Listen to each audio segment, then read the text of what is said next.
कोई मेडिसिन कभी life time नहीं छोड़ना है, क्योंकि बिना में हम जो जीवित हैं तो कहना चाहिए मेडिसिन ही की सहारे जीवित हैं जब तक हैं। तो कहना चाहिए मेडिसिन हमको और कहना चाहिए यानी कि मेडिसिन का टाइम टू टाइम है, जो डॉक्टर ने टाइम बताया कि वो 9 बजे सुबह और रात को 9 बजे रात में उन्होंने क्या गलती की जिसकी वजह से उनका जो है किडनी खराब हो गया वापस से। और अब हेलो एवरीवन, श्री शिवाय नमस्ते में आप सभी का आपके अपने यूट्यूब चैनल पे बहुत बहुत स्वागत है। उम्मीद करते हैं आप सभी बहुत अच्छे होंगे, अपना बहुत अच्छा वाला ख्याल रख रहे होंगे। तो आज यहाँ पे ज़रूरी बात करना चाहती हूँ, जैसे कि आपने टाइटल थंबनेल पढ़ लिया है, आखिर किडनी ट्रांसप्लांट के बाद किडनी हमारी क्यों ख़राब होती है। एक मुझे भाई का पिछली वीडियो में कमेंट आया कि आप इस बारे में बात कीजिए, उनके कोई रिलेटिव होंगे जिनका ट्रांसप्लांट हो चुका था और बाद में उन्होंने क्या गलती की जिसकी वजह से उनका जो है किडनी खराब हो गया वापस से, और अब वो उस दुनिया में नहीं रहे। तो उन्होंने कहा कि ये जानकारी भी आप एक बार बताइए, क्योंकि आपके हस्बैंड को 4 साल हो गया ट्रांसप्लांट कराए हुए, तो आपसे बेहतर कोई भी नहीं समझ सकता है। तो फिर मैंने कहा कि हाँ, इस विषय में मुझे एक वीडियो ज़रूर बनानी चाहिए। तो आज आप लोग लास्ट तक बने रहिएगा। मुझे थोड़ा सा ज़ोर से बोलना पड़ रहा है क्योंकि मेरे पास अभी माइक वगैरह नहीं है और कैमरा है जो दूर रखा हुआ है। तो प्लीज़ आप ये सब चीज़ को इग्नोर करिएगा। और प्लीज़ अगर आप मेरे चैनल पर पहली बार आए हैं ना, तो प्लीज़ सब्सक्राइब कर लीजिएगा, ताकि जो मेरी इन्फॉर्मेशन वीडियो है वो आप तक पहुंचती रहे, अपने आप आपको नोटिफिकेशन मिलता रहेगा। वरना फिर आप लोग खोजते रहेंगे मुझे, मेरे चैनल का भी नाम आपको याद नहीं होगा। तो मेरे चैनल का नाम है ज़िंदगी मिली दोबारा आरती ब्लॉग। अब मैं आप लोगों को स्टार्टिंग से बता देती हूँ क्या ऐसी परेशानी होती है किडनी ट्रांसप्लांट के बाद एक पेशेंट को, जिससे उसकी किडनी ख़राब हो जाती है। पहला, उसको बीपी का अपना बहुत ख्याल रखना होता है। 2 ही रीज़न होते हैं, बीपी या शुगर। तो ये ट्रांसप्लांट के बाद हमें इसको बहुत ज़्यादा ख्याल रखना होता है। मेरे हस्बैंड का भी शुगर है, कभी कभी उनको इंसुलिन भी लगाना पड़ता है, कभी कभी 2 इंसुलिन लगाने पड़ते थे, कभी कभी 3 इंसुलिन। अभी तो भगवान की दया से ट्रांसप्लांट के बाद उनको अभी 6-7 महीने से इंसुलिन बिल्कुल भी नहीं लगाने पड़ रहे हैं, ना ही शुगर की कोई मेडिसिन खानी पड़ रही है। कुछ खान पान का भी ध्यान होता है, कुछ अपने आप ही शुगर बढ़ जाती है। जैसे होता है ना, आपको मैं बता दूं, काफ़ी लोग सोचते हैं कि हम मीठा खा रहे हैं तो हमारा शुगर बढ़ जाएगा। ऐसा बिल्कुल भी नहीं है। कुछ कैलोरीज ऐसी होती है कि जो अपने आप उसका शुगर लेवल हाई हो जाता है। अब दूसरा सिम्टम्स मैं आपको बता दूं, बीपी अगर आपने बिल्कुल भी ध्यान नहीं रखा ना, पहले हमें नॉलेज नहीं था, तो हम क्या करते थे कि हर हफ्ते उसको बीपी को चेक करते थे। डॉक्टर ने भी बताया था, और आपको पता है मेरे हस्बैंड हर महीने डॉक्टर का ट्रीटमेंट ज़रूर लेते हैं, है ना। और जिन भाई के रिलेटिव में जिन भाई ने मुझे कमेंट किया, उनके ब्रदर या उनकी कोई जिया जी थे जो एक्सपायर हुए किडनी ट्रांसप्लांट की बात। उनका रीज़न ये है कि उन्होंने ना क्या किया, 2 साल तक अच्छा सब कुछ बहुत ज़्यादा ध्यान रखा, और 2 साल तक डॉक्टर को ही विजिट करते रहे कि हर महीने डॉक्टर बुला रहा है, डॉक्टर जो कहते थे वैसा ही करते थे। पर लास्ट टाइम उन्होंने क्या किया कि 2 साल तक वो अच्छे से रहे, उन्होंने मेडिसिन भी ली। अभी मेरे हस्बैंड क्या ट्रांसप्लांट के बाद मेडिसिन लेते वो भी मैं आप लोग को बताऊंगी। अभी तो उनकी एंड होने को आई क्योंकि लास्ट महीना था, पर जितनी बची है वो मैं इसी ब्लॉग में बताऊँगी, तो बने रहिएगा। तो जी हाँ, मैं आप लोगों को यही कह रही थी, उन्होंने क्या 2 साल बहुत अच्छे से रखा, अपना भी ख्याल रखा, डॉक्टर को भी दिखाया। लास्ट उन्होंने जब 2 साल कंप्लीट हो गया, उन्होंने कहा कि ये मेरी लाइफ तो डेली लाइफ जैसी हो गई है, क्योंकि 100 में से ना 60-70% यही लोग सोचते हैं कि हमारी लाइफ ट्रांसप्लांट के बाद पहली जैसी हो गई है। क्योंकि जब व्यक्ति डायलिसिस होता है ना, उसको डायलिसिस के बाद जब ट्रांसप्लांट के बाद उसकी लाइफ पहले जैसी हो जाती है, तो उसको वही फील होता है। क्योंकि डायलिसिस में ना वो पानी पी सकता है, ना ज़्यादा चावल खा सकता है, ना ज़्यादा वो चल सकता है, ना ज़्यादा उसको अच्छी नींद आती है। बहुत सारी ऐसी चीज़ें हैं। पर आफ्टर ट्रांसप्लांट के बाद क्या होता है कि बहुत अच्छा महसूस करता है, पहले की तरह ही सोचता है। तो वो सारी चीज़ें नहीं फॉलो करता है कि हमें क्या खाना चाहिए, हमें डॉक्टर को दिखाना है नहीं दिखाना है। तो वो जो उन्होंने किया ना, वो मुझे कमेंट करके बड़ा सा कमेंट उन्होंने यही किया कि मैं आपको एक बात बताना चाहूँगा कि उन्होंने ना मतलब अपना जो है कि डेली चेकअप कराया ही नहीं। 2 साल के बाद अपने मन से ही दवाई लेते रहे, डॉक्टर को दिखाई नहीं। इसीलिए मैं आपको कहती थी कि मेरे हस्बैंड को डॉक्टर को दिखाना बहुत ज़रूरी है। तो मैं उनको हर मंथली ही वो जाते हैं। सबसे बड़ा रीज़न ये भी है। और पहले मेरे हस्बैंड बीपी हर उसमें चेक करते थे, पर अभी हम 15-15 दिन में बीपी चेक करते हैं। और फिर भी अगर बीपी नहीं भी बढ़ा है ना, तो मेरे हस्बैंड बीपी की मेडिसिन खाते पता नहीं वो कितना mg है। और लास्ट टाइम जब आपको पता था मेरे हस्बैंड का एक्सीडेंट हुआ था 1 जनवरी को, तो उनका क्लॉट ना हो इस वजह से वो एक 5 mg ब्लड को पतला करने की भी मेडिसिन खाते हैं, क्योंकि अब पता है आपको कि ऑपरेशन हुआ, ऑपरेशन के बाद ये सारी चीज़ें होती हैं। एक तो वैसे ही किडनी पेशेंट है, इस वजह से तो कोई RRB मेडिसिन दिए जिससे ब्लड पतला होगा। तो अभी उनको 3 महीने और रेगुलर करना है, वरना वो उसना ना क्लॉट मतलब बन सकता है और प्रॉब्लम हो सकती है। इस वजह से मैं उस बारे में बात नहीं करूँगी। तो देखिए वो मेरे हस्बैंड किस किस की दवाई खाते हैं। तो एक दिन में ना मेरे हस्बैंड, मैं आप लोगों को बता दूं, 10 से 12 दवाई खा लेते हैं वो।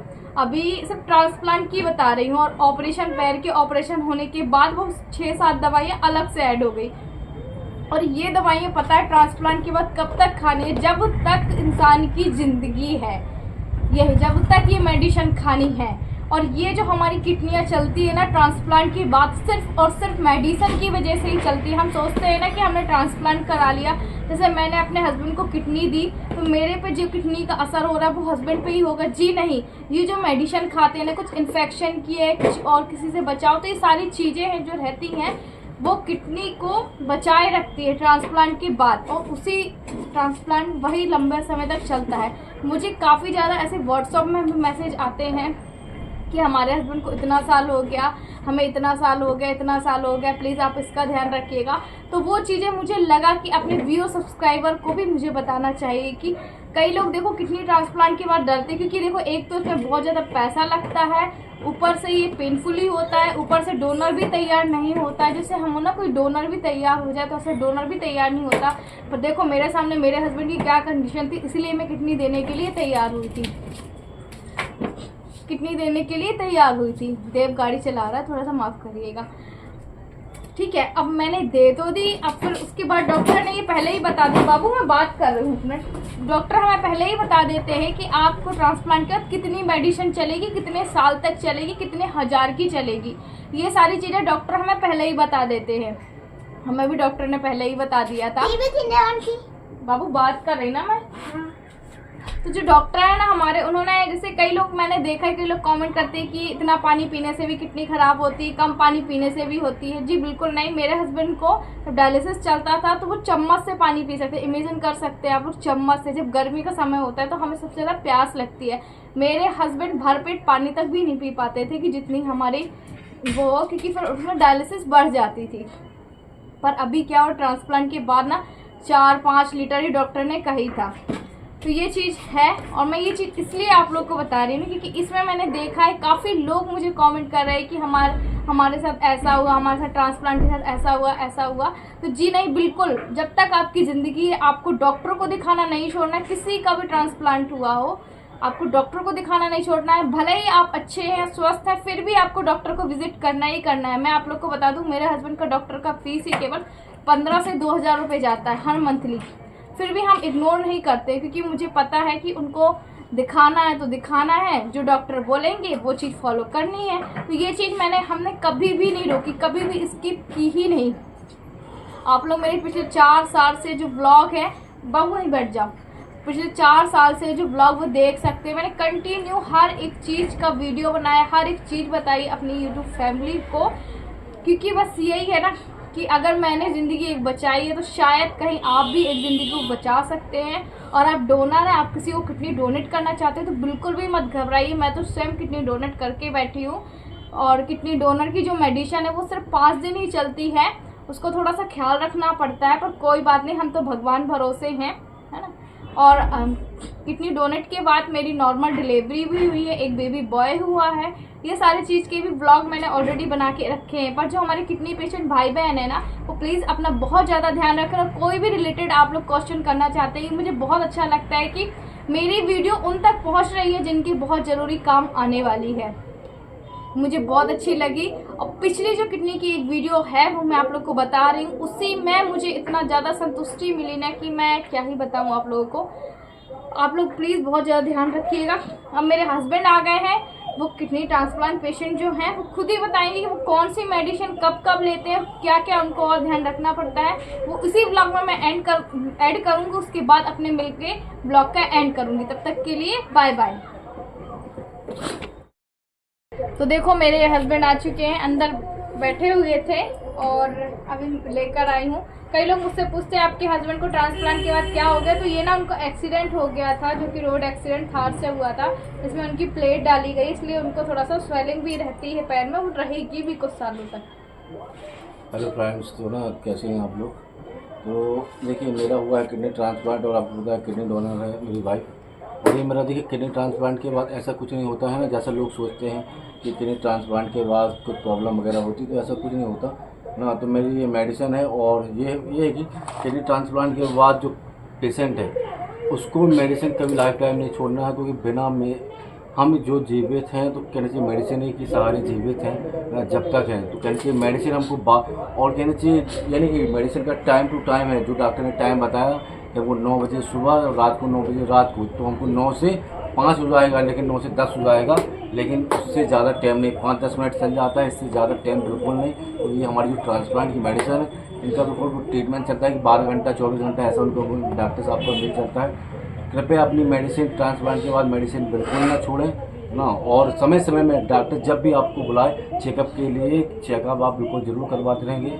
मुझे जब भी बुलाया जाता है डॉक्टर साहब, महीने में 2 महीने में 1.5 महीने में, जब भी डॉक्टर साहब मुझे बुलाते हैं, कभी 15 दिन में बुलाना पड़ता है, तो मैं हमेशा जाता हूँ वहाँ पे डॉक्टर साहब के पास। और ट्रांसप्लांट के बाद ऐसा कुछ नहीं है, बस अभी मेरा ट्रांसप्लांट के बाद 3-4 महीने हो गया, मेरा एक्सीडेंट हो गया रहा थोड़ा ट्रांसप्लांट के बाद ना, और थोड़ी बहुत ट्रांसप्लांट के बाद थोड़ी बहुत प्रॉब्लम आती है, लेकिन हमको थोड़ा परहेज वगैरह करना रहता है। तो ये सब है फ्रेंड्स ना। तो प्लेट वगैरह डली है मेरी पैर में, तो भी क्या था सूजन वगैरह चलने में आ रही है। तो मैं आपको बता रहा हूँ कि मेरी मेडिसिन कौन कौन सी चलती है यहाँ पे।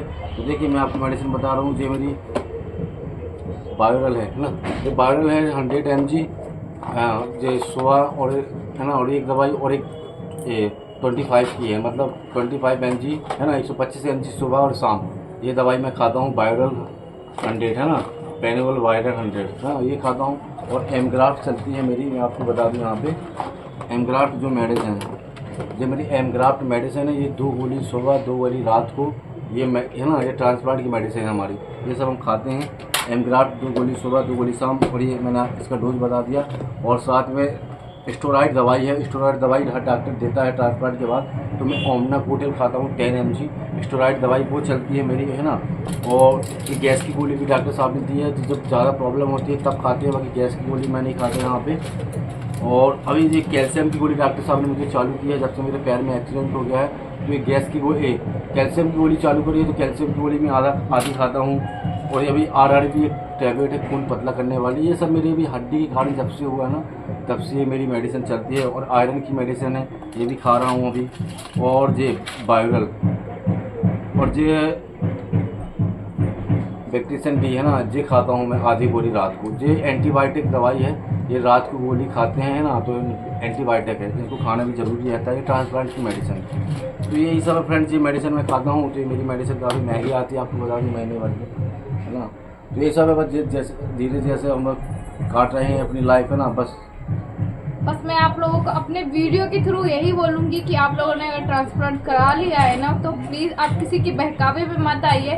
हमें भी 1-2 लोग ऐसे ही मिले थे इंदौर में, जो कि ना बाहर का कुछ भी खा रहे थे और बोल रहे थे अरे हम ये दवाई बंद कर देंगे, हम ये दवाई बंद कर देंगे। हमको बहुत जरूरी है, और दवाई अगर आप खाना खाए ना खाए, पर आपको दवाइयाँ जरूर खानी है बिल्कुल, और टाइम टू टाइम। जैसा मेरे हस्बैंड ने बताया, मुझे तो उतना ध्यान भी नहीं रहता है कि कब, मतलब कि कौन सी दवाई को खा रहे हैं, पर ये है कि अगर आपने इसकी दवाई खाई है और आपको इसकी दवाई खानी है, तो आपको यही खानी, इसको पहले नहीं खानी, इसको बाद में नहीं खानी, ऐसे ही है ना। मतलब लाइन बाय लाइन जो दवाइयाँ हैं, क्योंकि अब देखो 4 साल हमें हो जाएगा, इस अगस्त में हो जाएगा, 27 अगस्त को हमें 4 साल ट्रांसप्लांट को हो जाएगा, क्यों है ना।